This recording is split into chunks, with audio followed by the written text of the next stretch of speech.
দেশে ভারতীয় টিভির সম্প্রচার বন্ধ চেয়ে হাইকোর্টে রিট, বিবাদী তথ্য স্বরাষ্ট্র সচিব ও বিটিআরসি। চলতি সপ্তাহে শুনানি। আগরতলা হাইকমিশনে হামলা পূর্ব পরিকল্পিত বলছে পররাষ্ট্র মন্ত্রণালয়। সংখ্যালঘু ইস্যুতে অপপ্রচারের অভিযোগ দিল্লির দুঃখ প্রকাশ। চামচা পুঁজিবাদ থেকে দেশকে চোরতন্ত্রে পরিণত করেছিল আওয়ামী লীগ, বললেন দেবপ্রিয়। লুটপাটের শীর্ষে ব্যাংক অবকাঠামো, জ্বালানি ও তথ্য প্রযুক্তি খাত। এবং মার্চে চূড়ান্ত ভোটার তালিকা প্রকাশ করবে নির্বাচন কমিশন। জটিলতা নিষ্পত্তিতে পৃথক 4টি কমিটি গঠন।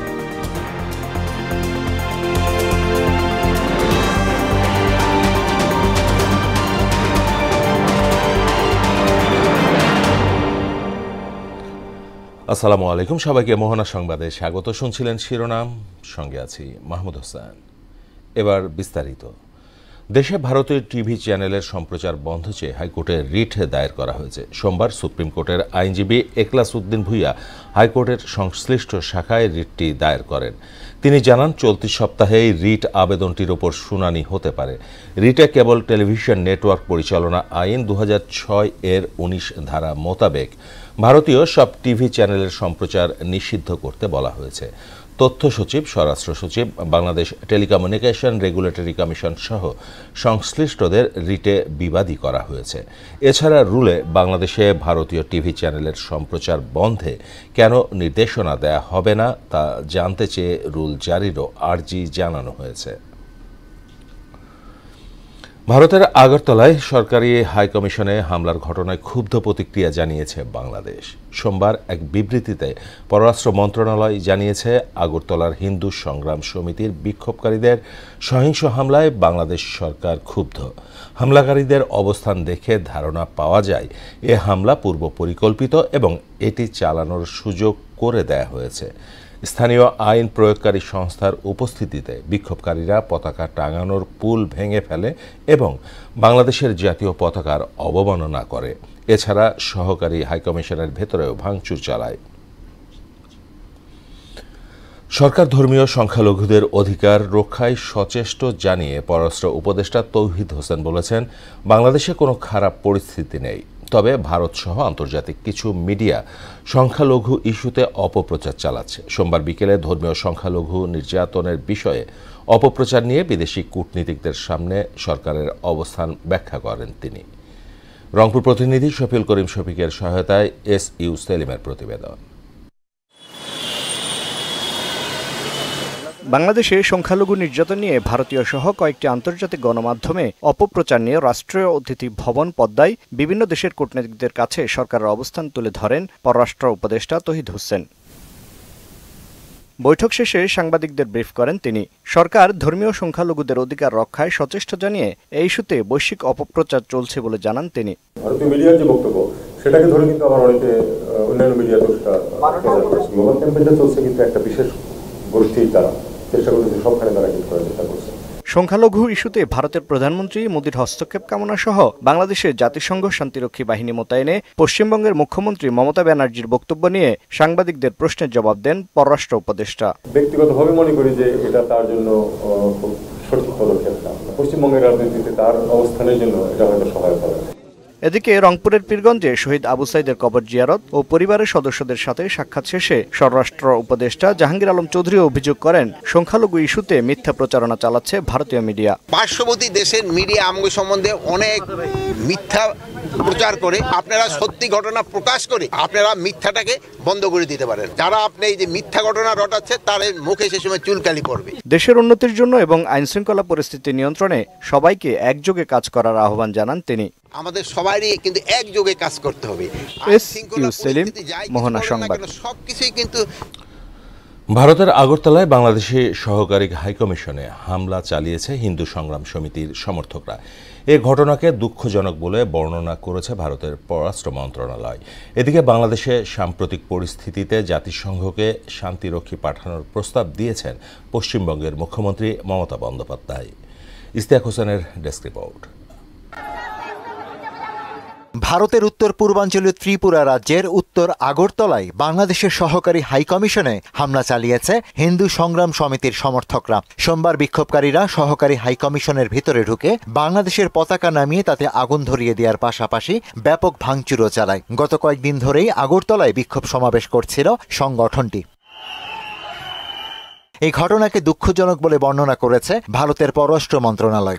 কূটনৈতিক ও কনসুলার সম্পত্তিকে কোনো অবস্থাতেই হামলার লক্ষ্যবস্তু করা উচিত নয় বলেও এক বিবৃতিতে জানানো হয়। এছাড়া নয়াদিল্লিতে বাংলাদেশ হাইকমিশন ও ভারতে অবস্থিত বাংলাদেশের ডেপুটি ও সহকারী হাইকমিশনের নিরাপত্তা ব্যবস্থা জোরদার করার কথাও বলা হয়েছে।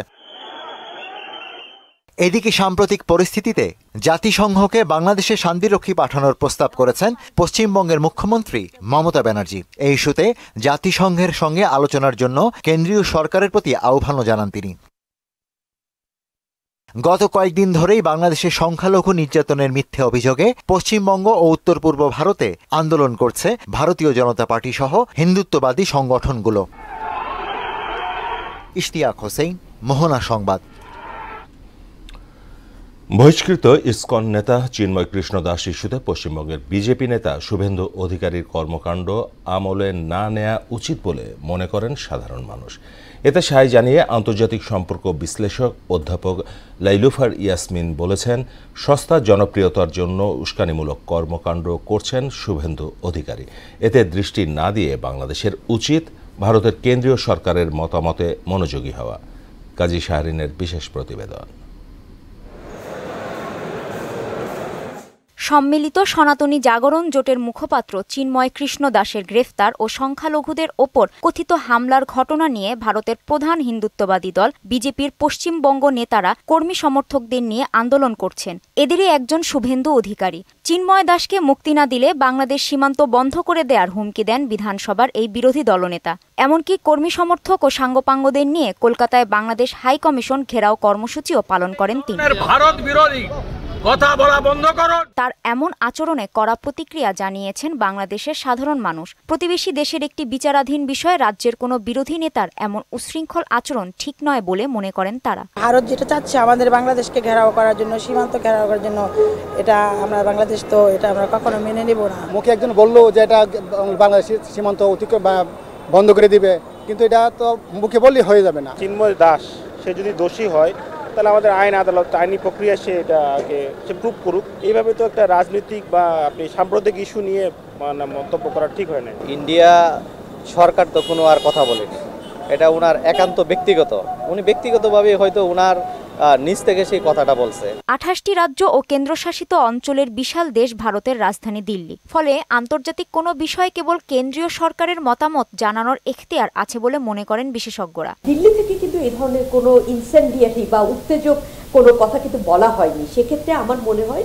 যে আমাদের মিডিয়াকেও আমরা কোন তথ্যগুলা প্রচার করব, কোন তথ্যগুলা প্রচার করব না, সে বিষয়ে একটু আরো সতর্ক হতে হবে এবং যত্নবান হতে হবে। ব্যক্তিগত স্বার্থ হাসিলের জন্য শুভেন্দু অধিকারী বাংলাদেশের বিষয় অহেতুক নাক গলাচ্ছেন বলে মনে করেন অধ্যাপক লাইলুফার ইয়াসমিন। বাংলাদেশের তারা এটা ঘেরাও করবেন সীমান্ত, কিন্তু তাদের কি সেই ক্যাপাসিটি আছে, তাদের কি সেই বলবার অধিকার আছে, বা তারা কি শুধুমাত্র জনপ্রিয় হবার কারণে এই কথাটি বলছেন? সেই অ্যানালাইসিসটা আমার মনে হয় সাথে সাথে যোগ করা উচিত, যে তিনি শুধুমাত্র তার একটি রাজনৈতিক ইচ্ছা প্রতিফলন করছেন এবং সেটা হচ্ছে তার ভোট ব্যাংকের কাছে নিজের অ্যাপিলটা বাড়ানোর জন্য। আমরা যদি সেভাবে করে জিনিসগুলো প্রচার করি তাহলে কিন্তু আপনি দেখবেন যে এগুলোর ইল এফেক্ট অনেকটা কমে যাবে। শুভেন্দুর আচরণকে পাত্তা না দিয়ে বাংলাদেশ সরকারকে দিল্লির সঙ্গে সার্বক্ষণিক যোগাযোগ রাখার পরামর্শ দিয়েছেন এই বিশেষজ্ঞ। বাংলাদেশের সকল রাজনৈতিক দলের সাথে কিভাবে সুসম্পর্ক রাখা যায়। কাজী শাহরিন, মোহনা সংবাদ। শ্বেতপত্র প্রণয়ন কমিটির কাজ চুরির বর্ণনা দেয়া, চোর ধরা নয়। বিগত সরকারের 15 বছরে চামচা পুঁজিবাদ থেকে চোরতন্ত্রে উন্নয়নের বর্ণনায় প্রকাশিত শ্বেতপত্রে উঠে এসেছে বলে জানালেন কমিটির প্রধান ডক্টর দেবপ্রিয় ভট্টাচার্য। প্রকাশিত তথ্য অনুযায়ী গত 15 বছরে দেশ থেকে 2,40,000 কোটি মার্কিন ডলার পাচার হয়েছে। আরও জানাচ্ছেন ওবায়দুল হক মারুফ। তাদের ভিতরে সবচেয়ে যে কটি নাম। আগারগাঁওয়ে পরিকল্পনা কমিশনে বিগত 15 বছরে পতিত আওয়ামী লীগ সরকারের দুর্নীতির ফিরিস্তি তুলে ধরতে শ্বেতপত্র প্রণয়ন কমিটির এ সংবাদ সম্মেলন। এতে হাসিনা সরকারের শাসনামলের দুর্নীতি, লুণ্ঠন ও আর্থিক কারচুপির নানা তথ্য উঠে আসে। শ্বেতপত্র প্রণয়ন কমিটির দেশের 10% মানুষ 85% সম্পদ ভোগ করছে জানিয়ে সাংবাদিকদের প্রশ্নের জবাবে নিজ নিজ পর্যবেক্ষণ তুলে ধরেন কমিটির সদস্যরা। বিদ্যুৎ এবং জ্বালানিতে সংকট সৃষ্টি হয়েছিল, তার প্রেক্ষিতে 2010 সালে পলিসি করেই দুর্নীতির পথ সুগম করা হয়েছে। আমাদের ঘাড়ে এবং আমাদের পরবর্তী প্রজন্মের ঘাড়ে দুর্নীতির মাধ্যমে এই মেগা প্রকল্প থেকে যে টাকা পাচার হয়েছে সেটা কিন্তু আমাদের কাছে থেকে যাচ্ছে। একটা হলো সামষ্টিক অর্থনৈতিক স্থিতিশীলতা, ম্যাক্রো ইকোনমিক স্টেবিলিটি। দ্বিতীয় হলো নীতির সংস্কার, পলিসি রিফর্মস। আর তৃতীয় হলো জবাবদিহিমূলক প্রতিষ্ঠান গড়ে তোলা, ইনস্টিটিউশনাল অ্যাকাউন্টেবিলিটি। এই তিনটাই হলো সেই, এর বাইরে বের হওয়ার কোনো পথ নাই। এবং এই ত্রুটিকে বের করে বাংলাদেশের উন্নয়নের প্রকৃত চিত্র বের করে সামনের দিনের উন্নয়নের পরিকল্পনা। সরকারের কোনো প্রকার হস্তক্ষেপ ছাড়াই কমিটি অনুসন্ধান করে রিপোর্ট প্রদান করেছে বলে জানান শ্বেতপত্র প্রণয়ন কমিটির সভাপতি দেবপ্রিয় ভট্টাচার্য।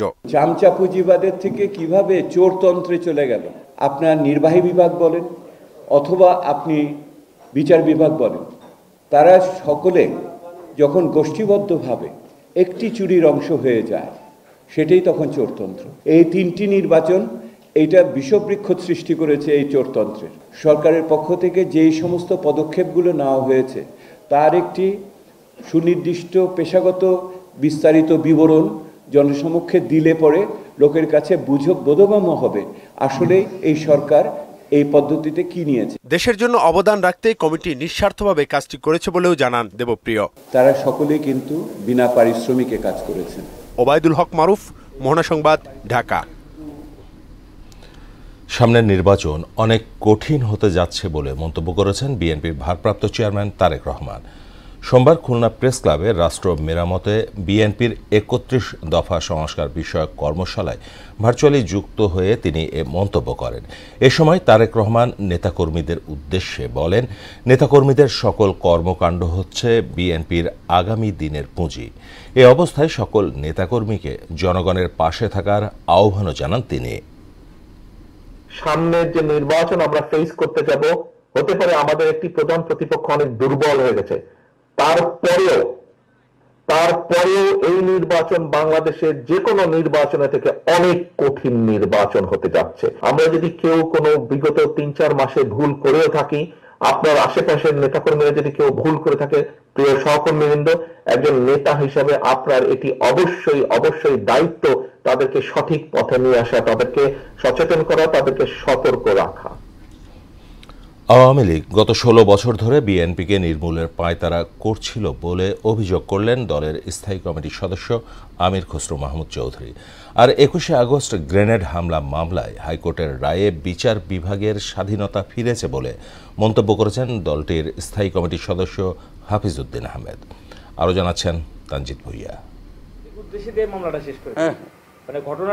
সমসাময়িক বিষয়ে সাংবাদিকদের সঙ্গে কথা বলেন দলের স্থায়ী কমিটির সদস্য আমির খসরু মাহমুদ চৌধুরী। বেগম জিয়াকে জেলে পাঠাতে হবে তার জনপ্রিয়তার জন্য, তারেক রহমান সহ তার বিএনপি নেতাদের যেটা রাজনৈতিক ক্যারিয়ার ধ্বংস করতে পারবে, কারণ তার তো থাকার আর কোনো সুযোগ নেই। আপনি যখন জনগণের ভোট কেড়ে নেবেন, এই জায়গায় যদি আপনাকে থাকতে হয় তো আপনাকে এইভাবেই থাকতে হবে। এ সময় আওয়ামী লীগ দেশকে ধ্বংস করেছে মন্তব্য করে আগামীতে তারেক রহমানের নেতৃত্বে জাতীয় সরকার প্রতিষ্ঠিত হবে বলে জানান বিএনপির এই শীর্ষ নেতা। যার নেতৃত্বে সমস্ত জাতিকে সংগঠিত ঐক্যবদ্ধ করেছেন, এই মানুষটার আজকে এখন দেশে নাই, তার অনুপস্থিতিটা আমরা সকলে তো অনুভব করছি, তাই না? তারপর তার উপস্থিতি জাতির কাছে, সকলের কাছে কাম্য, সকলে অপেক্ষা করছে। এদিকে নিজ বাসভবনে সাংবাদিকদের সঙ্গে কথা বলেন বিএনপির স্থায়ী কমিটির সদস্য হাফিজউদ্দিন আহমদ। বলেন, তারেক রহমান দেশে ফিরলে রাজনীতিতে আমূল পরিবর্তন আসবে। তিনি আসবেন এবং অবশ্যই আগামী নির্বাচনের আগে তো তাকে আমরা চাই, এবং তিনি আসার ফলে রাজনৈতিক দৃশ্যপট অনেক পরিবর্তিত হবে। অ্যাক্টিং চেয়ারম্যান জনাব তারেক রহমানকে উদ্দেশ্যমূলকভাবে এই 21শে আগস্টে গ্রেনেড মামলাতে জড়ানো হয়েছে। প্রথম এজাহারে তার নাম ছিল না, পরবর্তীকালে একটি সাপ্লিমেন্টারি চার্জশিট দিয়ে তাকে এই মামলায় অন্যায়ভাবে যুক্ত করা হয়েছে।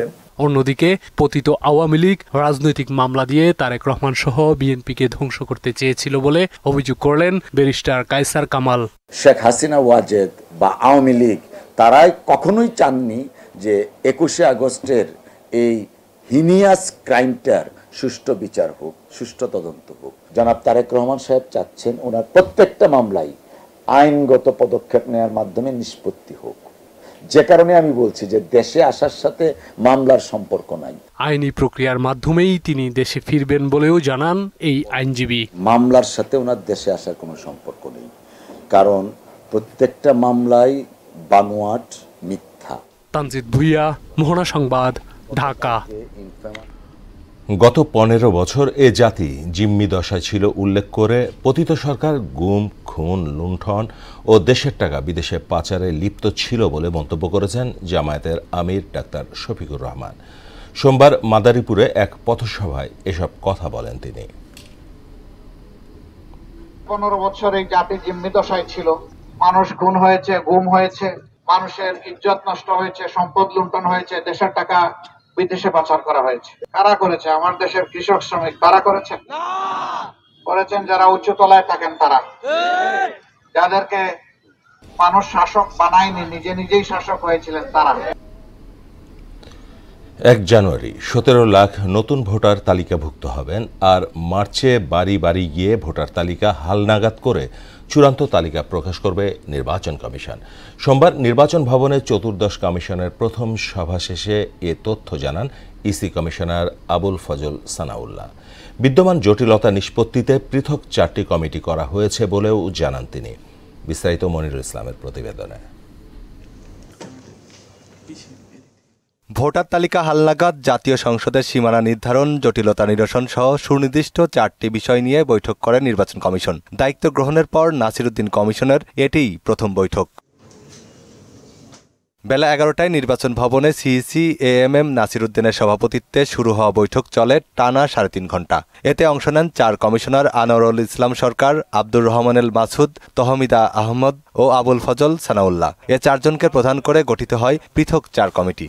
আইন ও বিধিমালা সংস্কার কমিটি, এটার সাথে থাকবেন মাননীয় নির্বাচন কমিশনার আব্দুর রহমানুল মাসুদ। সীমানা পুনর্নির্ধারণ, জাতীয় স্থানীয় সরকার প্রতিষ্ঠানের নির্বাচন প্রস্তুতি, ভোট কেন্দ্র স্থাপন, ভোট গ্রহণকারী কর্মকর্তাদের প্যানেল প্রস্তুত ও তদারকি কমিটি। এটার সাথে থাকবেন মাননীয় নির্বাচন কমিশনার আনোয়ারুল ইসলাম সরকার। এবং নিয়োগ, পদোন্নতি, প্রশাসনিক সংস্কার ও পুনর্বিন্যাস এবং দক্ষতা উন্নয়ন সংক্রান্ত কমিটির প্রধান থাকবেন মাননীয় নির্বাচন কমিশনার তাহমিদা আহমেদ। সংসদীয় সীমানা নির্ধারণ নিয়ে এদিন কোনো সিদ্ধান্ত না হলেও ভোটার তালিকা হালনাগাদ করে চূড়ান্ত তালিকা প্রকাশ নিয়ে সিদ্ধান্ত নেয় কমিশন। বৈঠক শেষে সাংবাদিকদের সঙ্গে কথা বলেন নির্বাচন কমিশনার আবুল ফজল সানাউল্লাহ। এই বছরের হালনাগাদ যে প্রক্রিয়া, সেই প্রক্রিয়াটা সম্পন্ন হয়ে যাবে। আপনারা জানেন যে 1 জানুয়ারিতে যে ডাটাটা হয়, সেই ডাটাটা 2 জানুয়ারি থেকে শুরু করে 2 মার্চ পর্যন্ত আমরা বিভিন্ন শুনানি ইত্যাদি সম্পন্ন করে 2 মার্চে খসড়া প্রণয়ন করি। সো আমাদের 2025 সালে 2 মার্চে খসড়া প্রণীত হয়ে যাবে।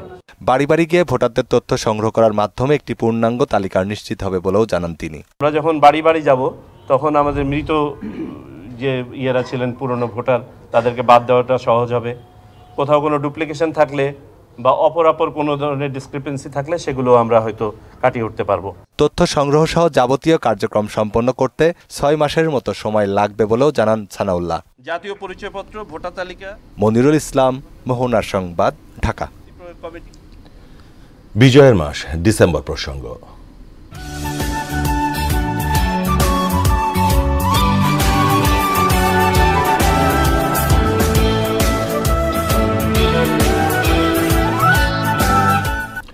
পরাজয় নিশ্চিত বুঝতে পেরে 71-এর 3 ডিসেম্বর ভারতের কয়েকটি শহরে বিমান হামলা চালায় পাক বাহিনী। এর নিন্দা জানিয়ে ভারতের প্রধানমন্ত্রী ইন্দিরা গান্ধী জাতির উদ্দেশ্যে দেয়া ভাষণে দেশবাসীকে যুদ্ধে নামার আহ্বান জানান। 71-এর ঘটনাবহুল 3 ডিসেম্বরের খণ্ডচিত্র জানাচ্ছেন ইস্তিয়াক হোসেন। যোদ্ধাদের সাঁড়াশি আক্রমণে দিশেহারা হয়ে পড়ে পাকিস্তানি বাহিনী। একে একে বিভিন্ন এলাকায় পরাজয়ের খবরে উদ্বেগ ছড়ায় ইসলামাবাদে। একাত্তরের এই দিনে কলকাতায় অবস্থান করছিলেন ভারতের প্রধানমন্ত্রী ইন্দিরা গান্ধী। সে সময় ভারতের কয়েকটি শহরে বিমান হামলা চালায় পাকিস্তানি বাহিনী। দ্রুত দিল্লিতে ফিরে ইন্দিরা গান্ধী জাতির উদ্দেশ্যে ভাষণ দেন। পাকিস্তানি হামলার নিন্দা জানিয়ে দেশবাসীকে যুদ্ধে নামার আহ্বান জানান তিনি। এদিকে মেজর জাফর ইমামের নেতৃত্বে মুক্তিকামী জনতা নোয়াখালীর মাইজদি এলাকা দখলে নেন। তুমুল যুদ্ধের পর কুমিল্লার মিয়াবাজার এবং নোয়াখালীর সোনাইমুড়ি চৌমুহনী দখলে আসে মুক্তিযোদ্ধাদের। সিলেটের ভানুগাছায় পাকিস্তানি সেনাবাহিনীর সঙ্গে সম্মুখ যুদ্ধে 17 মুক্তি সেনা শহীদ হন। গাইবান্ধার পলাশবাড়িতে আত্মসমর্পণ করে পাকিস্তানি সেনারা। অবস্থা বেগতিক বুঝতে পেরে সব আন্তর্জাতিক ফ্লাইট বাতিলের পাশাপাশি সান্ধ্য আইন জারি করে পাকিস্তান সরকার। ইশতিয়াক হোসেন, মোহনা সংবাদ। শেয়ারবাজার দীর্ঘমেয়াদী অর্থায়নের উৎস হলেও নানা সীমাবদ্ধতায় বিনিয়োগে আগ্রহ হারাচ্ছেন দেশি বিদেশি বিনিয়োগকারীরা, যার কারণে বৈশ্বিক সূচকের সঙ্গে তাল মেলাতে পারছে না দেশের পুঁজিবাজার। যদিও চড়া সুদে আইসিবির দেয়া ঋণ বাজারে চাপ বাড়ালেও সপ্তাহের প্রথম কর্মদিবসে লেনদেন বেড়ে যায় 5 ব্লক প্রতিষ্ঠানের। শেয়ারবাজার নিয়ে মনিরুল ইসলামের 3 পর্বের ধারাবাহিক প্রতিবেদনের আজ শেষ কিস্তি। অর্থনীতিতে শেয়ারবাজারের অবদান গুরুত্বপূর্ণ, তবে নীতি দুর্বলতা সহ নানান কারণে থিতু হতে পারছে না পুঁজিবাজার। শিল্পায়ন ও অর্থনৈতিক উন্নয়নের জন্য একটি সুসংগঠিত শেয়ারবাজার অপরিহার্য হলেও তা এখনও গড়ে ওঠেনি। দেশের শেয়ারবাজারে এখন বাজার মূলধন ও জিডিপির অনুপাত 8% নিচে, অথচ প্রতিবেশী ভারতে এই হার 120%। পরিসংখ্যান বলছে বৈশ্বিক র্যাঙ্কিংয়ে 5 ধাপ নেমে দেশের শেয়ারবাজার অবস্থান করছে 42তম স্থানে। বাজার মূলধনের দিক থেকে প্রথম স্থানে রয়েছে নিউ ইয়র্ক স্টক এক্সচেঞ্জ, আর ষষ্ঠ স্থানে ভারত। দেশের শেয়ারবাজারের এমন দৈন্যদশাকে নানান অনিয়ম ও অদক্ষতাকে দায়ী করছেন অর্থনীতিবিদরা। ব্যাংক এবং নন ব্যাংক ফিনান্সিয়াল ইনস্টিটিউশনসগুলোর দিকে যদি তাকাই, তাহলে সার্বিকভাবে গভর্নেন্সের দিকে যদি বলি, তাহলে একদম তলানিতে রয়েছে। আর এই তলানিতে থাকার কারণেই কিন্তু আমার মূলধন বাজার শক্তিশালী হচ্ছে না। এখন অন্যভাবে যদি বলি, তাহলে হচ্ছে এই জায়গাটাই যখন কড়াকড়ি আরোপ করা হবে, তখন কিন্তু প্রকৃতপক্ষে এক সময় গিয়ে আপনি মূলধন বাজারটাকে শক্তিশালী করার মাধ্যমে আপনি ক্যাপিটাল সংগ্রহ করবেন এবং উৎপাদনশীল কার্যে সম্পৃক্ত হবেন। তবে বিনিয়োগকারীরা আশা করছেন সমস্যা চিহ্নিত করে মূলধনী বাজারকে শক্তিশালী করা হবে। নিয়মতান্ত্রিকভাবে যেটা শেয়ার যেভাবে থাকার কথা সেভাবে যেন চলে, অস্বাভাবিক কোনো কিছু যেন না চলে। অস্বাভাবিকের কারণে আজকে আমাদের সবকিছু ধ্বংস হয়ে গেছে। অবৈধ যে পন্থাগুলো, যেমন ক্রিপ্টোকারেন্সির দিকে মানুষ ঝুঁকে যাচ্ছে, এটা কিন্তু বাংলাদেশ গভর্নমেন্টের জন্য অত্যন্ত লস, কারণ ডলার চলে যাচ্ছে, এটাতে আমাদের লস, এটা তো বৈধ না। তো এই পুঁজিবাজার যদি আপনার মানুষ মুনাফা অর্জন করতে পারে, তাহলে কেউ তো ওখানে যাবে না। রোববার ব্লক মার্কেটে লেনদেনে অংশ নেয় 23 প্রতিষ্ঠান। লেনদেনের পরিমাণ প্রায় 12 কোটি, আর বেকচিমকো সহ 5 প্রতিষ্ঠানেরই লেনদেন 9 কোটিরও বেশি। তবে আইসিবিকে দেয়া ঋণে উচ্চ সুদের খবরে ফের চাপে পড়েছে শেয়ারবাজার। শেয়ারবাজারের আকাশে কালো মেঘ কেটে দ্রুতই আলো আসবে বলে মনে করছে শেয়ারবাজার নিয়ন্ত্রক সংস্থা। ডিভ্যালুয়েশন হওয়ার কারণে ফরেন পোর্টফোলিও ইনভেস্টর যারা আছে, তাদের একটা ডাউনওয়ার্ড ট্রেন্ড ছিল ইনভেস্টমেন্টের ক্ষেত্রে। তো এটা গত 1-1.5 মাস যাবত এটা একটু বাড়তেছে, ইনক্রিজিং ট্রেন্ডে আছে। আমরা আশাবাদী যে পুরাতন যারা ফরেন পোর্টফোলিও ইনভেস্টর আছে, তাদের দিক থেকে অনেকটাই বিনিয়োগ বাড়বে। পাশাপাশি নতুন ফরেন পোর্টফোলিও ইনভেস্টর, আমাদের যারা ইন্টারমিডিয়েট আছে, ফরেন ট্রেড করে থাকে, তারাও সার্চ করতেছে এবং নতুন ইনভেস্টরদের বাংলাদেশে ইনভেস্ট করার জন্য অনুপ্রাণিত করবে। সংস্কার সম্পন্ন হলেই শেয়ারবাজার দেশের অর্থনীতিতে আবারও শক্তিশালী ভূমিকা রাখতে পারবে বলেও মনে করছে সংস্থাটি। মনিরুল ইসলাম, মোহনা সংবাদ, ঢাকা।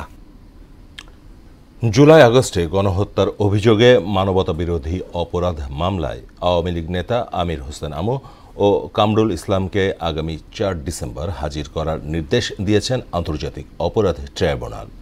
এদিকে 15 আগস্টকে জাতীয় শোক দিবসের ছুটি ঘোষণা করে হাইকোর্টের রায় আপিল বিভাগ স্থগিত করেছেন বলে জানিয়েছেন অতিরিক্ত অ্যাটর্নি জেনারেল ব্যারিস্টার অনিক আর হক। আরও জানাচ্ছেন কাজী পাপ্পু। 2009 সালে 15 আগস্টকে জাতীয় শোক দিবস হিসেবে ঘোষণা করে হাইকোর্ট, যা এতদিন পালিত হয়ে আসছিল। তবে চলতি বছর এটি পালন না করে স্থগিত করা হয়। এখন পুরো রায়টি স্থগিত চায় রাষ্ট্রপক্ষ। সরকার পক্ষ মনে করেছে যে এটি সম্পূর্ণভাবে যে সময়কার যে গভর্নমেন্ট থাকবে তাদের এটা একটা পলিটিক্যাল কোয়েশ্চেন, তো সেইটার বিরুদ্ধে আপিল করা হয়েছিল এবং আপিল করার আমাদের আপিলের লিভের শুনানি করে রায়টাকে স্থগিত করে দেওয়া হয়েছে। এদিকে জুলাই আগস্টে গণহত্যার অভিযোগে আওয়ামী লীগের প্রেসিডিয়াম সদস্য ও সাবেক মন্ত্রী কামরুল ইসলাম এবং আমির হোসেন আমুকে গ্রেফতার দেখাতে আবেদন করে প্রসিকিউশন। পরে আদালতে রাষ্ট্রপক্ষে শুনানি করেন প্রসিকিউটর গাজী MH তামিম। শুনানি শেষে এই দুই আসামিকে আগামী 4 ডিসেম্বর ট্রাইব্যুনালে হাজির করার নির্দেশ দেন। 14 দলের সমন্বয়ক এবং 14 দলের অন্যতম নেতা ছিলেন। যে মিটিংয়ে কারফিউ জারির সিদ্ধান্ত হয়, দেখা মাত্র গুলির নির্দেশ হয়, সেই সমাবেশে উনি একজন অন্যতম নীতি নির্ধারক হিসেবে উপস্থিত ছিলেন। অ্যাডভোকেট কামরুল ইসলাম সাহেব তার নির্দেশে এবং পরামর্শে ছাত্র জনতার উপরে আইন শৃঙ্খলা বাহিনী এবং বিশেষ করে ছাত্রলীগ আওয়ামী লীগদের ক্যাডার বাহিনী নির্বিচারে গুলিবর্ষণ করেছে। গুমের অভিযোগে র‍্যাব 2 এর সাবেক পুলিশ সুপার মহিউদ্দিন ফারুকী ও বরিশাল রেঞ্জের অতিরিক্ত পুলিশ সুপার আলিফউদ্দিনকে কারাগারে পাঠানোর নির্দেশ দিয়েছেন আন্তর্জাতিক অপরাধ ট্রাইব্যুনাল। তাদের দুইজনকে 20 ফেব্রুয়ারি আদালতে হাজির করার জন্য পরবর্তী দিন ধার্য করেন আদালত। এই গুম ভিকটিমরা নিজেই আমাদের কাছে অভিযোগ করেছে। আলিফউদ্দিনকে আনা হয়েছে, সে ছিল গুমের মাস্টারমাইন্ড। আনুমানিক প্রায় অর্ধ শতাধিক গুমের অভিযোগে আমরা তার বিরুদ্ধে অভিযোগ। এদিকে জয় বাংলাকে জাতীয় স্লোগান ঘোষণা করে হাইকোর্টের দেওয়া রায় স্থগিত চেয়ে আবেদন করেছে রাষ্ট্রপক্ষ। সোমবার এর তথ্য জানান অতিরিক্ত অ্যাটর্নি জেনারেল ব্যারিস্টার অনিকার হক। এছাড়া পিলখানা হত্যাকাণ্ডের প্রকৃত কারণ উদ্ঘাটনে জাতীয় স্বাধীন কমিশন গঠন করেছে সরকার। বিচারপতি ফারা মাহবুবের নেতৃত্বাধীন হাইকোর্ট বেঞ্চকে এর তথ্য জানিয়েছে রাষ্ট্রপক্ষ। কাজী পাপ্পু, মোহনা সংবাদ, ঢাকা। তিতুমীর কলেজকে বিশ্ববিদ্যালয় করার দাবিতে 48 ঘন্টার মধ্যে কমিটি গঠন সহ 3 দফা দাবি জানিয়েছে শিক্ষার্থীরা। সোমবার এক সংবাদ সম্মেলনে শিক্ষার্থীরা জানান, 18 নভেম্বর মহাখালীতে 5 ঘন্টার কর্মসূচি পালনের পর মন্ত্রণালয় একটি সম্ভাব্যতা যাচাই কমিটি গঠনের প্রতিশ্রুতি দিলেও তা এখনও প্রকাশিত হয়নি। তাই 7 দিন অপেক্ষার পরও কোনো অগ্রগতি না দেখে নতুন করে 3 দফা দাবি উত্থাপন করা হলো। এ সময় 3 কর্মদিবসের মধ্যে কাজ শুরু ও 15 দিনের মধ্যে রিপোর্ট প্রদান না করলে কঠোর কর্মসূচির হুঁশিয়ারি দেন শিক্ষার্থীরা। আগামী 48 ঘন্টার মধ্যে তিতুমীর বিশ্ববিদ্যালয়ের সম্ভাব্যতা যাচাই যে কমিটি হয়েছে সেটি প্রেস বিজ্ঞপ্তির মাধ্যমে প্রকাশ করতে হবে। 2, কমিটি প্রকাশের পর 3 কর্মদিবসের মধ্যে তিতুমীর কলেজে এসে সরেজমিনে পরিদর্শন করার মাধ্যমে কাজ শুরু করতে হবে। 3, কমিটি প্রকাশের 15 দিনের মধ্যে তিতুমীর বিশ্ববিদ্যালয়ের সম্ভাব্যতা যাচাইয়ের বিষয়ে বিস্তারিত রিপোর্ট প্রদান করতে হবে। আমরা স্পষ্ট বলে দিতে চাই, আমরা এখনো শান্তিপূর্ণভাবে আছি। যদি আমাদের এই দাবিটি না মানা হয় তাহলে আমরা অবশ্যই আমাদের কঠোর কর্মসূচিতে যেতে বাধ্য হব। মামলা বাণিজ্য ও হয়রানিমূলক মামলা প্রতিরোধে বিনামূল্যে BRP community protection legal aid scheme প্রদান করবে বাংলাদেশ সংস্কারবাদী দল বিআরপি। সোমবার জাতীয় প্রেস ক্লাবে আয়োজিত এক আলোচনায় সংগঠনটির আহ্বায়ক সোহেল রানা বলেন, জুলাই গণ অভ্যুত্থানে শহীদদের রক্তে অর্জিত এই ফ্যাসিবাদ মুক্ত বাংলাদেশে কোনো অন্যায় অবিচার সহ্য করা হবে না। জনগণের পাশে থেকে বিআরপি ন্যায় বিচার প্রতিষ্ঠায় কাজ করবে বলেও জানান তিনি। শিক্ষাবিদ ডক্টর নাজমুল আহসান কলিমুল্লাহ, নিয়ামত আলী সহ বিশিষ্ট ব্যক্তিবর্গ এ সময় উপস্থিত ছিলেন। মেহেদী হাসান মিরাজকে অধিনায়ক করে ওয়েস্ট ইন্ডিজের বিপক্ষে ওয়ানডে সিরিজের জন্য দল ঘোষণা করেছে বিসিবি। 15 সদস্যের দলে ইনজুরির কারণে দলে নেই নাজমুল হোসেন শান্ত, মুশফিকুর রহিম, সাকিব আল হাসান, তাওহিদ হৃদয় ও জাকির হাসান। এদিকে 1 বছর পর দলে ফিরেছেন আফিফ হোসেন ধ্রুব। দলে নতুন মুখ পারভেজ হোসেন ইমন। চলমান টেস্ট ম্যাচটি শেষে আগামী 8, 10 ও 12 ডিসেম্বর ওয়ানডে সিরিজের ম্যাচগুলো অনুষ্ঠিত হবে। সবগুলো ম্যাচই সেন্ট কিটসের ওয়ার্নার পার্কে গড়াবে। এরপর 16, 18 ও 20 ডিসেম্বর টি-20 সিরিজের মুখোমুখি হবে 2 দল। শেষ করব মোহনা সংবাদ যাবার আগে শিরোনামগুলো আরও একবার।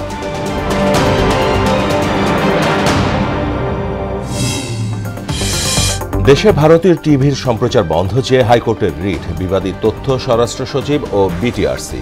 চলতি সপ্তাহেই শুনানি। আগরতলা হাইকমিশনে হামলা পূর্ব পরিকল্পিত বলছে পররাষ্ট্র মন্ত্রণালয়। সংখ্যালঘু ইস্যুতে অপপ্রচারের অভিযোগ, দিল্লির দুঃখ প্রকাশ। চামচা পুঁজিবাদ থেকে দেশকে চোরতন্ত্রে পরিণত করেছিল আওয়ামী লীগ, বললেন দেবপ্রিয়। লুটপাটের শীর্ষে ব্যাংক, অবকাঠামো, জ্বালানি ও তথ্য প্রযুক্তি খাত। এবং মার্চে চূড়ান্ত ভোটার তালিকা প্রকাশ করবে নির্বাচন কমিশন। জটিলতা নিষ্পত্তিতে পৃথক 4টি কমিটি গঠন।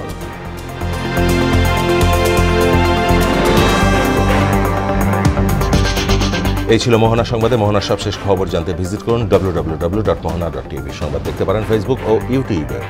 এতক্ষণ সঙ্গে থাকার জন্য সবাইকে ধন্যবাদ।